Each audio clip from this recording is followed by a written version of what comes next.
morning, you laddies. My name is Jacksepticeye. You're an awful old gee-bag, aren't you? Woman of unpleasant character is what you'd call a gee-bag. My wife's a right gee-bag. So you're walking down the street with your fellow mates, and you're walking down after having a pint, and you're like, Jesus, she's a right old gee-bag, isn't she? Gawk, or to stare at something. If you're gonna, don't be going gawking now. I see you gawking. Pointing is also bad, but gawking is worse. All about mannerisms. It's all about body language. It's all about going up. I know a lot of people think that we just go up, drink, and then punch each other in the face, and that's how Irish people say hello. But there's more to it. You have to go up, and you have to say, how are you? Because that just means hello, or hi. In other languages it would be, how are you? But the Irish are so evolved and so evolutionarily smart that we just shorten it all down to, how are you? How's it going? Are you well? Jesus, story horse. That's probably in there as well. That's advanced. That's by the end we'll get to that. But first you say, how are you? Hello or hi? How are you? Say it with me now. How are you? You big bollocks. Very good. Pen, pineapple, apple pen. After you say how are you, there's a bunch of ways that you could go about that. You could go up and say, how's she cutting? That just means, how is life, my good friend? Go up and say, well, just well, instead of how are you. But also, you say, how's the crack? That's a very Irish thing. Having the crack? How's the crack? Where's the crack?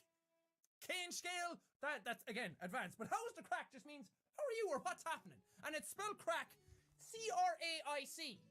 Ireland, and you just want to see what the place is all like. You go over, you say, hello, Mr. Sheep, and you go over and you pet a cow, and then you come into Dawn Oaks, or you go into, on the Come On In, and then you're just like, Jesus, give me a pint there now, Peter, will you?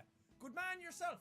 What is it? 40 euro. Jesus, pints are gone up a lot. See what I mean? You just work it into your language like that, and it just comes out naturally. And this one is near and dear to my heart, because as you may or may not know, I'm right-handed when I write stuff, but I'm left-footed when I kick stuff. Whenever I go out and I kick a football, I'm left-footed. I know a lot of people would be like, how the heck kick with your left foot? But it's not as uncommon as you think it is. But over here, we call them kit hogs. If you do anything with your left, it means you're a kit hog.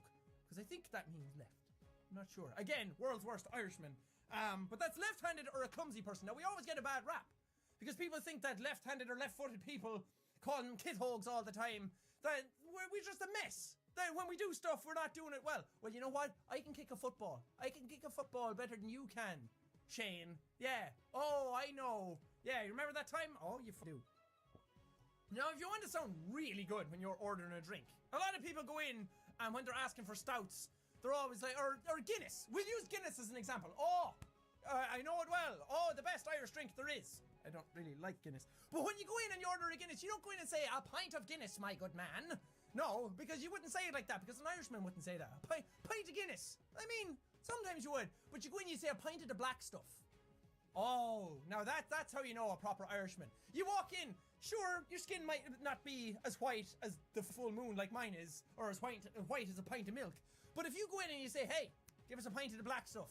And if you say stuff instead of stuff, then you're definitely Irish. Oh, sure, you're from out from the West Ireland then, if you go in and ask for a pint of the black stuff.